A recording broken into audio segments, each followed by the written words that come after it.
اللہ مگر، ما ظہر منہا جو ظاہر ہو جائے اس میں سے، ہاں سے مراد زینت ہے، اس زینت میں سے جو خود ظاہر ہو جائے. زینت سے مراد آرائش ہے، خوبصورتی ہے. اس کا اطلاق 3 چیزوں پر ہوتا ہے. نمبر 1 لباس، نمبر 2 جسم، نمبر 3 بناؤ سنگھار کی چیزیں، میک اپ جس کو کہتے ہیں. لباس میں ایسا لباس جو بہت کلرفل ہو، اس پر باقاعدہ خوبصورت کڑھائی وغیرہ یا اس کو خوبصورت بنایا گیا ہو. جسم سے مراد جسم کی شیپ اور فگرز وغیرہ ہیں، جسم کی زینت.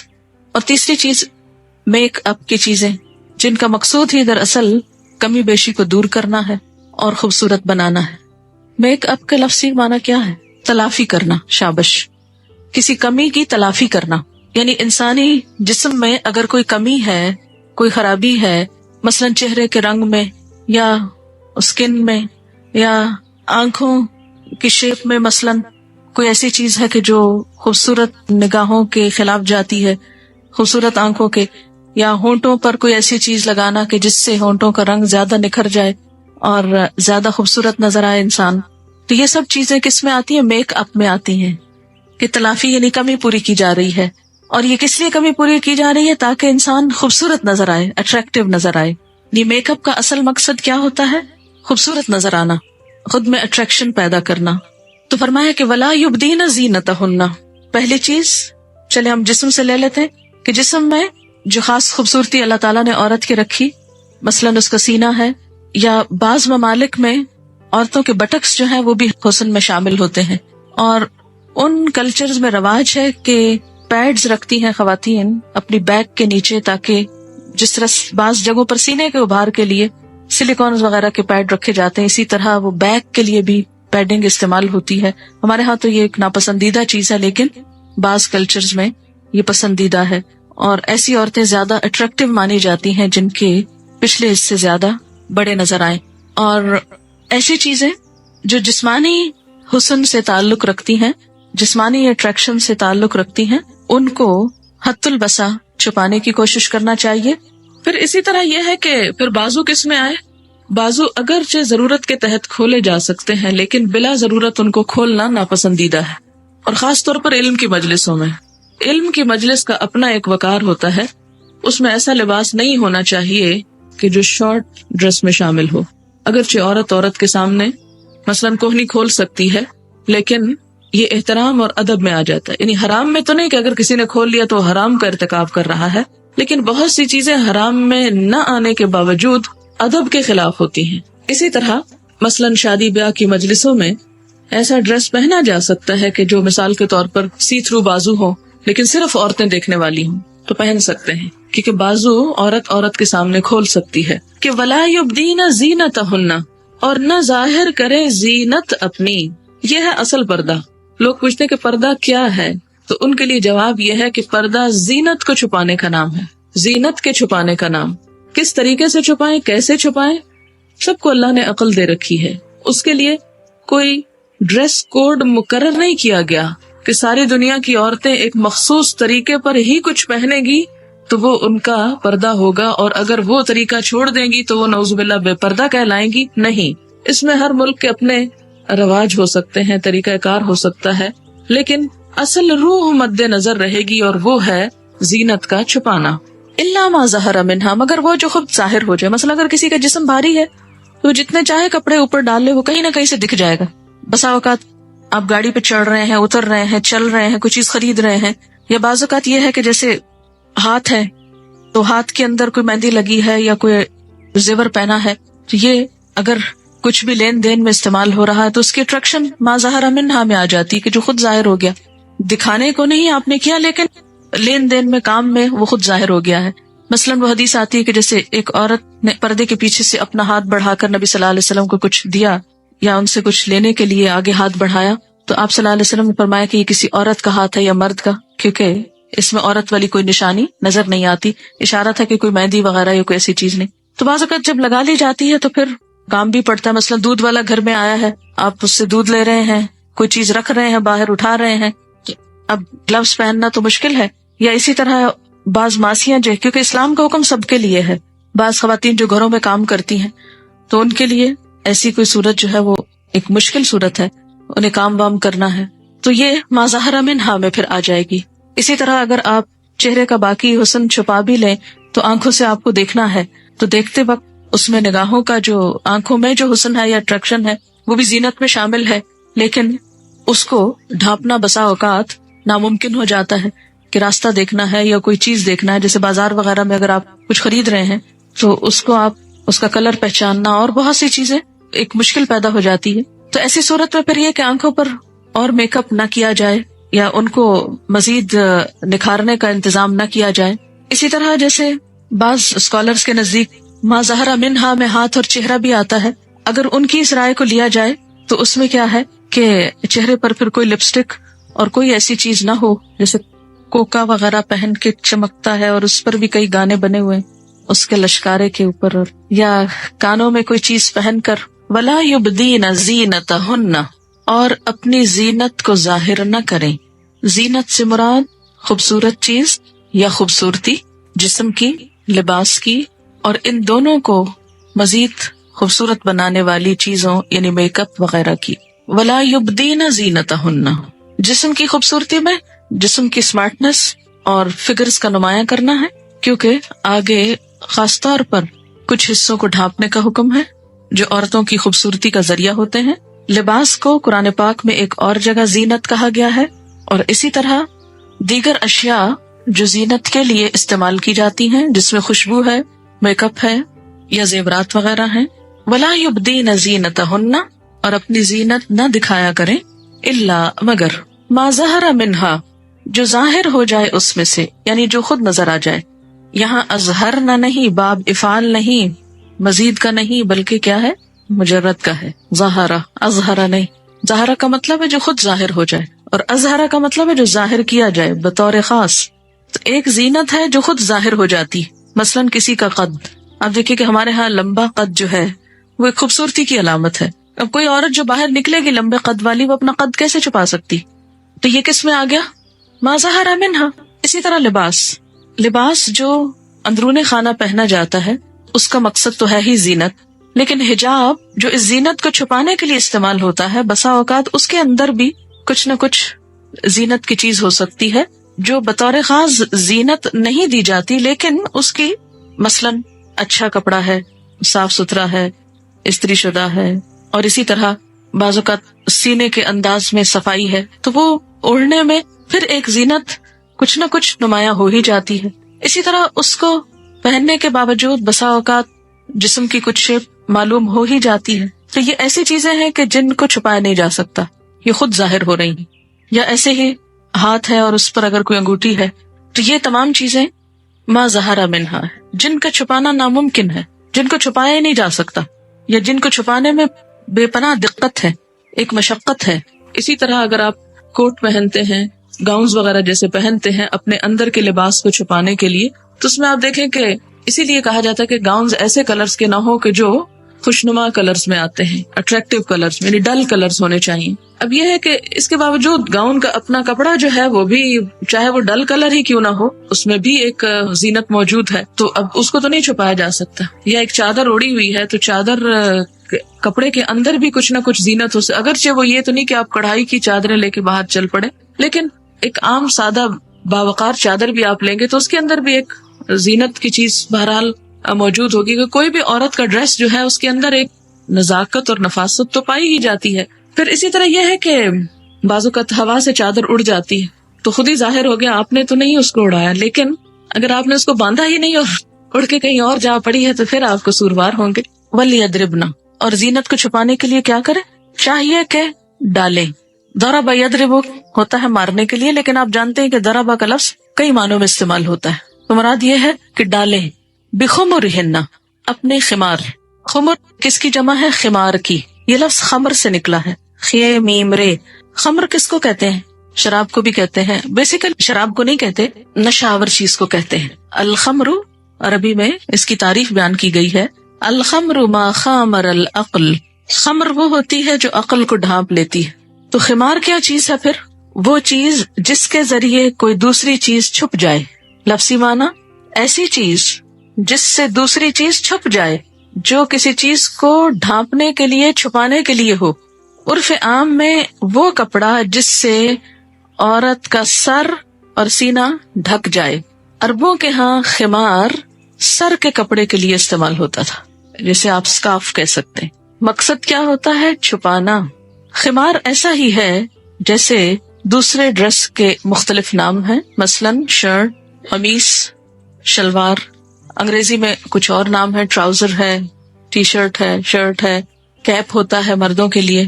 تو اسی طرح عربی زبان میں عورتوں کے جو ڈریس کس کس پرپز کے لیے استعمال ہوتے ہیں، اس میں قمیص اس لانگ ڈریس کے لیے استعمال ہوتا ہے جسے ہم میکسی بولتے ہیں عام طور پر، اور خمار سر کے کپڑے کے لیے. یعنی خمار کا لفظ ہی سر کا کپڑا ہے، کیونکہ بہت سے لوگ یہ حجت کرتے ہیں کہ قرآن میں کہیں سر ڈھکنے کا لفظ ہی نہیں، تو آپ کیوں سر ڈھانکنے کو کہتے ہیں؟ تو یہ جو لفظ ہے یہ بذات خود بتاتا ہے کہ سر ڈھانکنا ضروری ہے. اور یہاں یہ بتایا جا رہا ہے کہ وہ چاہیے کہ ڈالیں بخمرہن، اپنے خمار، اپنے دوپٹے یا اسکارف، کیونکہ ہر کلچر میں سر کے کپڑے کا نام مختلف ہے. کہیں پر کیا آتا ہے؟ دوپٹہ کہتے ہیں، کہیں اسکارف کہتے ہیں، کہیں چادر کہتے ہیں، کہیں ہوڈ ہو سکتا ہے. کچھ بھی کہاں ڈالیں؟ سر پہ تو ہوگا ہی. علی جیوبہن، اپنے گریبانوں پر ڈالیں. یعنی سر کا کپڑا اتنا ہونا چاہیے کہ جس سے خاص طور پر گریبان یعنی گلا اور سینہ ڈھک جائے، کیونکہ عورت کی زینت اس کے گلے میں بھی ہے، اس کے کانوں میں بھی ہے، اس کے سینے میں بھی ہے. اور اس کا اندازہ آپ بخوبی لگا سکتے ہیں کہ جیسے شادی کے موقع پر جب دلہن کو سجایا جاتا ہے تو سب سے زیادہ کس حصے کو خوبصورت بنانے کی ترکیبیں سوچی جاتی ہیں. جو لباس بناتے ہیں اس میں گلے کی کڑھائی ہو رہی ہے، جو زیور بناتے ہیں اس میں گردن میں کچھ نہ کچھ لٹکایا جا رہا ہے اور کانوں میں کچھ پہنایا جا رہا ہے، اور اسی طرح یعنی سامنے کا حصہ. عرب عورتوں کے ہاں رواج کیا تھا کہ وہ اپنی زینت کو ظاہر کرنے کے لیے سر کے اوپر کپڑا اس طرح باندھتی کہ باندھ کر اس کو پیچھے پھینک دیتی، آگے نہیں لاتی تھی. تو اس سے سب کچھ ایکسپوز ہو جاتا تھا. پوری عورت کی زینت کی جگہ یعنی سینہ، گلا، کان اور گردن یہ ساری کی ساری ننگی ہوتی تھی. تو اسلام نے کیا کہا کہ عورت کیا کرے؟ اپنے دوپٹے اپنے گریبان پر بھی ڈالے. جیوب لفظ ہے جیب کی، جس کو ہم اردو میں جیب کہتے ہیں. تو جیب کہتے ہیں گریبان کو، گریبان یعنی سامنے کا. آپ نے دیکھا ہوگا کہ جیب کہاں لگائی جاتی ہے عموماً؟ اس جگہ نا، سینے کے اوپر لگتی ہے. فرمایا کہ چاہیے کہ ڈالے رکھیں اپنے خمار. اچھا، اب آپ دیکھیں کہ خمار کا لفظی معنی بتاتا ہے ایسی چیز جس سے دوسری ڈھانک لی جائے. تو اس سے کیا پتہ چلتا ہے کہ دوپٹہ جو سطر چھپانے کے لیے استعمال ہو وہ کیسا ہو، یا اسکارف جو سطر چھپانے کے لیے ہو وہ ٹرانسپیرنٹ نہ ہو، باریک نہ ہو، کہ جس سے ڈھانپنے کا کام نہ لیا جا رہا ہو، بلکہ اس کے پہننے کے باوجود انسان ایسا ہو جیسے اس نے کچھ نہیں پہنا ہوا، کہ اس میں سے سب کچھ نظر آ رہا ہو. نبی صلی اللہ علیہ وسلم نے ان عورتوں کے بارے میں بہت سخت الفاظ استعمال کیے ہیں کہ جو لباس پہن کر بھی ننگی رہیں، یعنی ایسا سی تھرو لباس ہو کہ اس کے اندر سے سب کچھ جھلک رہا ہو. وہ عائشہ فرماتی کہ جب سورہ نور نازل ہوئی اور نبی صلی اللہ علیہ وسلم سے اس کو سن کر لوگ اپنے گھروں کی طرف پلٹے اور جا کر انہوں نے اپنی بیویوں، بیٹیوں، بہنوں کو اس کی آیات سنائیں، تو انصار کی عورتوں میں سے کوئی ایک ایسی نہ تھی جو ان الفاظ کو سن کر اپنی جگہ بیٹھی رہ گئی ہو. ہر ایک اٹھی اور کسی نے اپنا کمر پٹا کھول کر یعنی بیلٹ جو ہوتی ہے، کسی نے چادر اٹھا کر فوراً اس کا دوپٹہ بنایا اور اوڑھ لیا. دوسرے روز صبح کی نماز کے وقت جتنی عورتیں مسجد نبوی میں حاضر ہوئیں سب دوپٹے اوڑھے ہوئے تھیں، اور ایک اور روایت میں آتا ہے کہ یوں لگ رہی تھی جیسے سیاہ کبے ہوں، یعنی ڈھکی ہوئی تھی اس طرح کہ جیسے سیاہ کبے ہوں. اسی سے پھر وہ رواج نکلا کالے آؤٹ ڈور ڈریس کا.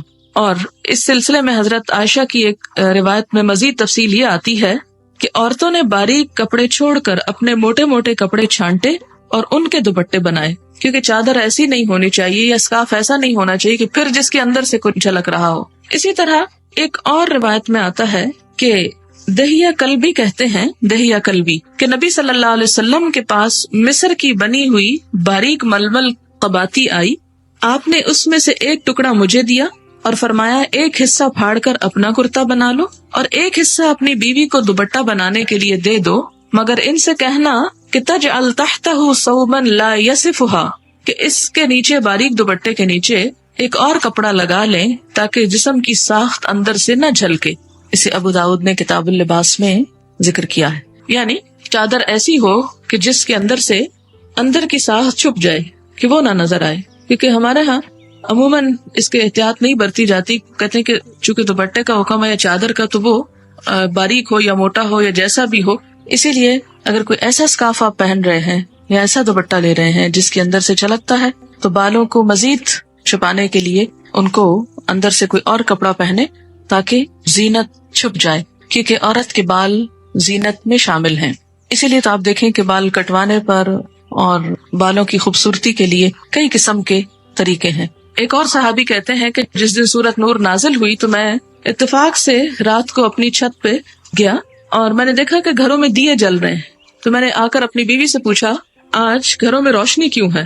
تو انہوں نے بتایا کہ چونکہ سورت نور نازل ہوئی ہے اور ہر عورت اپنے صبح نکلنے کے لیے اپنے آپ کو چھپانے کا انتظام کر رہی ہے، تو اس سے آپ اندازہ لگائیں کہ ان کے ہاں حکم کی تعمیل کتنی جلدی ہوتی تھی. ہمارے ہاں مختلف طرح کی تعویلیں پیش کی جاتی ہیں. ابھی ہم جاب میں ہیں، جاب کے کچھ تقاضے ہیں، ریٹائر ہو جائیں گے پھر کریں گے. بعض اوقات یہ ہے کہ ابھی لڑکیوں کے رشتے نہیں ہوئے، رشتے ہو جائیں تو پھر ایسا کریں گے، اور اسی قسم کے بہت سے چیزیں ذہن میں لا کر ایک حکم کو مؤخر کرتے چلے جاتے ہیں اور کرتے چلے جاتے ہیں.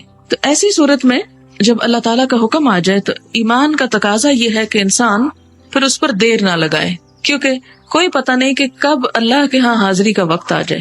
کیونکہ دنیا سے تو انسان چھٹ سکتا ہے لیکن وہاں سے نہیں چھٹ سکے گا. پھر اسی طرح ایک اور بات یہ یاد رکھیں کہ بہت سے لوگ اس پر حجت کرتے ہیں کہ جی صرف سینہ چھپانے کا حکم ہے قرآن میں، سر چھپانے کا تو کہیں حکم ہی نہیں ہے اور چہرہ چھپانے کا بھی نہیں کہا گیا. تو جب سر بھی نہیں چھپانا اور چہرہ بھی نہیں چھپانا اور زیور بھی نہیں چھپانا تو چھپانا کیا ہے؟ وَلَا يُبْدِينَ زِينَتَهُنَّ، اور اپنی زینت کو نہ ظاہر کیا کریں، اپنی خوبصورتی نہ دکھائیں، اپنا بناؤ سنگھار نہ دکھائیں، الا مگر کس کو؟ نمبر 1 لِبُعُولَتِهِنَّ، اپنے شوہروں. یاد رکھیے سب سے پہلا حق عورت کی زینت دیکھنے کا اس کے شوہر کا ہے، کسی اور سے پہلے. الا لِبُعُولَتِهِنَّ. ہمارے ہاں حال کیا ہے؟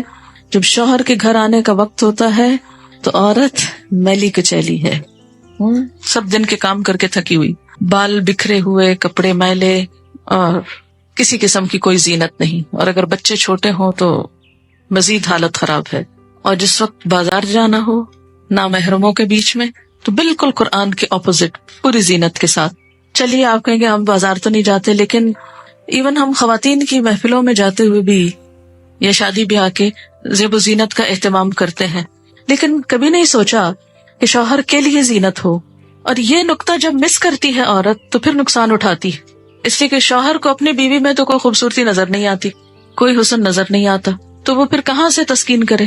ظاہر ہے وہ اور عورتوں کو دیکھ کر کرے گا. تو ویلیوز پلٹ گئی نا. تو اصل چیز کیا ہے کہ ہر عورت اپنے شوہر کے لیے خوبصورت ہو، نہ کہ اس کے شوہر کے لیے کوئی دوسری عورت خوبصورت ہو اور وہ کسی اور آدمی کے لیے خوبصورتی کا سبب بنی ہوئی ہو. یہ ایک غیر فطری طریقہ ہے. فطری طریقہ کیا ہے کہ جہاں اللہ نے حلال قرار دی زینت کا اظہار، وہاں خوب زینت کرے، لیکن شیطان اس کو تو مشکل بناتا ہے. اچھا، اس کی بنیادی وجہ کیا ہوتی ہے؟ کیونکہ روز ہی دیکھنا ہوتا ہے تو اتنی اپریسیشن نہیں ہوتی ہے، تعریف نہیں ملتی تو انسان سوچتا ہے کہ کیوں نہ جہاں تعریف ملتی ہے یا تعریفی نظریں ہی ملتی ہیں تو وہاں ہی کیا جائے. تو بات یہ ہے کہ اللہ کا حکم جو ہے وہ زیادہ اہم ہے بنسبت انسان کی اپنی پوجا کروانے کے. کسی نے لکھا تھا کہ ہمارے رشتہ دار خواتین کی بہت تعریف کرتے رہتے ہیں، کسی نہ کسی خاتون کو ڈسکس کرتے ہیں. تو جب ان کو منع کیا گیا کہ آپ کیوں عورتوں کو دیکھتے ہیں تو کہا کہ اللہ کی بنائی ہوئی خوبصورت چیزیں ہیں، کیوں نہ دیکھا جائے. یہ بھی ایک بہت اچھی لاجک ہے. بات یہ ہے کہ جس اللہ کی تخلیق دیکھ رہے ہیں اسی اللہ نے منع کیا ہے کہ یہ نہ دیکھو، یہ تمہارے دیکھنے کے لیے نہیں کسی اور کے دیکھنے کے لیے ہے، اور جو اس نے تمہارے دیکھنے کے لیے رکھی ہے چیز بس اسی کو دیکھو. اور پھر یہ ہے کہ صرف عورت ہی میں تو خوبصورتی نہیں، بہت سی خوبصورت چیزیں دنیا میں اللہ نے پیدا کی ہیں. تو جن کو دیکھنا اللہ نے حلال کیا وہ دیکھو، جن کو دیکھنا حرام کیا اس سے رک جاؤ. یہی تو امتحان ہے. وَلَا يُبْدِينَ زِينَتَهُنَّ إِلَّا لِبُعُولَتِهِنَّ، اور نہ ظاہر کریں اپنی زینت مگر اپنے شوہروں کے سامنے. بعولہ بعل کی جمع ہے، شوہر. او آبائہن، یا باپ. یاد رکھیے کہ شوہر اور باپ میں پھر فرق ہے. شوہر کے سامنے عورت ہر قسم کی زینت ظاہر کر سکتی ہے، ظاہری زینت بھی اور باطنی زینت بھی. زینت پھر دو طرح کی ہوتی، ایک ظاہری اور ایک باطنی. باقی رشتہ داروں کے سامنے صرف ظاہری زینت اور شوہر کے سامنے دونوں زینتیں، اسی لیے اس کا ذکر سب سے پہلے آیا۔ ظاہری زینت کون سی ہے؟ مثلا لباس کی زینت ہے، چہرے پہ اگر کچھ میک اپ ہے یا کچھ زیور وغیرہ پہنے ہوئے ہیں، یہ تو ظاہری زینت ہے۔ تو باطنی زینت جو ہے وہ جسمانی زینت ہے۔ تو شوہر کے لیے باطنی زینت اور ظاہری زینت دونوں کا اظہار جائز ہے، جبکہ باپ کے سامنے یا شوہر کے باپ کے سامنے یا او آبائہن او آباء بعولتہن، اپنے باپ یا شوہروں کے باپ یعنی خسر یا سسر جس کو کہتے ہیں، او ابنائہن یا اپنے بیٹے، او ابناء بعولتہن یا اپنے شوہروں کے بیٹے یعنی سوتیلے بیٹے، او اخوانہن یا اپنے بھائی، او بنی یا بیٹے اخوانہن اپنے بھائیوں کے، کون ہوئے؟ بھتیجے، او بنی اخواتہن یا بیٹے بہنوں کے، اپنی بہنوں کے۔ اور یاد رکھیے کہ اس میں سگے سوتیلے سب شامل ہیں، بھائی اور بہنوں میں، ان سب کے سامنے۔ اچھا یاد رکھیے کہ نہ چچا کا ذکر آیا نہ ماموں کا آیا ہے، لیکن وہ دوسری جگہ سے پتہ چلتا ہے، حدیث سے پتہ چلتا ہے۔ تو جو لوگ صرف قرآن کی بات مانتے ہیں ان کو پھر ان کے سامنے بھی نہیں آنا چاہیے۔ اچھا، یہاں جو قرآن نے مردوں کا ذکر کر دیا، اس کے علاوہ یہ ہے کہ باقی مرد جو ہیں ان کا آپ کو پہلے ہی بتا دیا کہ ایک تو ابدی محرم ہے اور دوسرے وقتی محرم اور ایک غیر نامحرم اور ایک رشتہ دار نامحرم۔ اس میں مزید تھوڑی سی وضاحت کرتی چلو، پیچھے ایک دو احادیث سے تو وضاحت کی گئی ہے لیکن کچھ چیزیں اور واضح ہو جائیں۔ پہلی بات تو یہ کہ سگے چچا اور ماموں تو درکنار، رضائی چچا اور ماموں سے بھی پردہ کرنے کی اجازت نہیں ہے، یعنی ان کے سامنے بھی آ سکتے ہیں۔ یعنی دودھ شریک رضاعت ہمارے ہاں ذرا عام نہیں ہے، عربوں کے ہاں بہت لوگ ایک دوسرے کو دودھ پلاتے تھے جس سے بہت سے رشتے وجود میں آ جاتے۔ رضاعت ان سارے رشتوں کو حلال کر دیتی ہے جو نسب کرتا ہے، یعنی نسب کی وجہ سے جو تعلق پیدا ہوتا ہے وہی رضاعت کی وجہ سے ہوتا ہے۔ صحیح بخاری میں بھی الفاظ کچھ اس طرح آتے ہیں کہ رضاعت سے وہ رشتے بھی حرام ہو جاتے ہیں جو نسب کی وجہ سے ہوتے ہیں، یعنی جن سے نکاح نہیں کیا جا سکتا۔ مراد یہ ہے کہ جو محرم ہو گئے، اور محرم کا لفظ بھی اسی سے ہے جس سے نکاح حرام ہو۔ اب اسی طرح یہ ہے کہ جو رشتہ دار ابدی حرمت میں نہیں آتے، ایسی صورت میں بے تکلف زینت کے ساتھ نہیں آ سکتے ان کے سامنے، جیسے سالی اپنے بہنوئی کے سامنے چہرے اور ہاتھوں کا تو کوئی پردہ نہیں، لیکن اگر میک اپ وغیرہ کیا ہوا ہے یا زینت ہے زیادہ تو اس میں احتیاط برتنی چاہیے، کیونکہ آپ دیکھتے ہیں کہ بعض اوقات ایسے ایسے حادثے پیش آ جاتے ہیں کہ بیوی ناپسند آنے لگتی اور سالی پہ نظر ہو جاتی ہے۔ تو یہ اسی وجہ سے زینت کا وہ اظہار ان کے سامنے نہیں ہونا چاہیے کہ جو اپنے بھائیوں کے سامنے ہو سکتا ہے۔ اسی طرح چچا زاد بہن بھائی جو ہیں، کزنز جو ہیں، ان کے سامنے ینگ ایج میں تو بہت ہی احتیاط برتنے کی ضرورت ہے، لیکن جب ہر ایک اپنے اپنے شادی شدہ اپنے اپنے گھروں میں ہو جائے تو وہ بھی رشتہ دار نامحرم میں آ جاتے ہیں، لیکن ان کے سامنے بھی چہرہ اور ہاتھ بوقت ضرورت کھولا جا سکتا ہے، جس میں آپ دیکھیں مثال کیا ہے، اس کی دلیل کیا ہے۔ حضرت ام ہانی ابو طالب کی بیٹی تھی اور نبی صلی اللہ علیہ وسلم کی چچا زاد بہن تھی، آخر وقت تک حضور کے سامنے ہوتی رہی اور منہ اور چہرے کا پردہ انہوں نے آپ سے کبھی نہیں کیا، جس سے کیا پتہ چلتا ہے کہ بڑی عمر میں جو نامحرم رشتہ دار آتے ہیں ان کے سامنے عورت آ سکتی ہے۔ پھر اسی طرح ایک اور روایت ہے کہ حضرت عباس اپنے بیٹے فضل کو اور ربیعہ بن حارث بن عبد المطلب نبی صلی اللہ علیہ وسلم کے حقیقی چچا زاد بھائی اپنے بیٹے عبد المطلب کو نبی صلی اللہ علیہ وسلم کے ہاں یہ کہہ کر بھیجتے ہیں، اب تم لوگ جوان ہو گئے ہو، تمہیں جب تک روزگار نہ ملے تمہاری شادیاں نہیں ہو سکتی، لہٰذا تم حضور صلی اللہ علیہ وسلم کے پاس جا کر نوکری کی درخواست کرو۔ یہ دونوں حضرت زینب کے مکان پر حضور کی خدمت میں حاضر ہوئے۔ حضرت زینب فضل کی حقیقی پھوپھی زاد بہن تھی اور عبد المطلب بن ربیعہ کے والد سے بھی ان کا وہی رشتہ جو فضل سے، لیکن وہ ان دونوں کے سامنے نہیں ہوتی، کیوں؟ ینگ تھے۔ تو اس سے یہ بات آپ پہ واضح ہو گئی ہوگی کہ ینگسٹرز جو ہیں وہ کزنز ایک دوسرے کے سامنے نہیں آ سکتے، لیکن حضرت ام ہانی جو تھی عمر رسیدہ تھی اور حضور کے سامنے آتی رہی، تو یہ جب عمر بڑی ہو جائے تو پھر اس صورت میں پابندیاں کم ہو جاتی ہیں۔ پھر اسی طرح یہ ہے کہ جس رشتے میں شبہ پڑ جائے وہاں احتیاط لازم ہے۔ وہ بنی اخواتہن یا بھانجے، او نسائہن یا اپنی عورتیں۔ اپنی عورتوں سے مراد کیا ہے؟ اپنی جانی پہچانی عورتیں، ایسی عورتیں کہ جن سے کسی برائی کا اندیشہ نہیں، نہ بری نظروں کا اور نہ ہی برائی کی طرف لے جانے کا۔ بعض نے اس سے مراد مسلمان عورتیں کہا اور کہا کہ غیر مسلم عورتیں جو ہیں ان کے سامنے زینت نہیں ظاہر کرنی چاہیے، لیکن جو اصل معنی اس کا کیا گیا ہے اور امام راضی کے نزدیک جو صحیح مذہب ہے اور جو راجح رائے ہے، اس کا مطلب کیا ہے کہ اپنی جان پہچان کی ایسی عورتیں کہ جو فاحشہ نہیں، بدکار نہیں، پروسٹیٹیوٹس نہیں، یا کسی برائی کی طرف لے جانے والی نہیں، یا عورت کے حسن کو کہیں اور ڈسکرائب کرنے والی نہیں، بلیک میل کرنے والی نہیں، یعنی جانی بوجھی تعلقات والی عورتیں، خواہ وہ مسلم ہوں یا غیر مسلم ہوں، کیونکہ اس کی تائید میں وہ احادیث بھی آتی ہیں جس میں ازواج مطہرات کے بعض اوقات یہودی یا عیسائی عورتیں آتی تھیں۔ تو اصل چیز مذہبی اختلاف نہیں، اخلاقی حالت ہے، اور اس میں خاص طور پر ایک تو انڈرسٹوڈ ہے وہ عورتیں جن کو فاحشہ عورتیں کہا جاتا ہے، جیسے پروسٹیٹیوٹس وغیرہ۔ کیوں؟ اس لیے کہ ایک تو ان کی اپنی شرم و حیا جو ہے وہ ختم ہوتی ہے، اور جب آپ ایسے لوگوں کے پاس اٹھتے بیٹھتے ہیں جن کے اندر کوئی حیا نہیں تو وہ رنگ چڑھنے کا اندیشہ ہوتا ہے۔ یعنی ان کی عورتیں، ان جیسی شریف عورتیں، یعنی اپنے جیسے اخلاق کردار کی۔ اور اس کے بارے میں ایک واقعہ بھی لوگ کہتے ہیں کہ حضرت عمر نے حضرت ابو عبیدہ کو لکھا، میں نے سنا ہے کہ مسلمانوں کی بعض عورتیں غیر مسلم عورتوں کے ساتھ حماموں میں جانے لگی ہیں، اور حمام میں جا کے تو ظاہر ہے کہ انسان وہاں زینت کا اظہار ہوگا نا، تو عورت کا سینہ، اس کے بازو، یہ سب کچھ زینت میں آ جاتے ہیں، تو وہ ان عورتوں کے سامنے پھر ظاہر نہ کریں۔ تو انہوں نے کہا کہ حالانکہ جو عورت اللہ اور یوم آخرت پر ایمان رکھتی ہے اس کے لیے حلال نہیں کہ اس کے جسم پر اس کے اہل ملت کے سوا کسی اور کی نظر پڑے۔ یہ خط جب حضرت ابو عبیدہ کو ملا تو ایک دم گھبرا اٹھے اور کہنے لگے، خدایا جو مسلمان عورت محض گوری ہونے کے لیے ان حماموں میں جائے اس کا منہ آخرت میں کالا ہو۔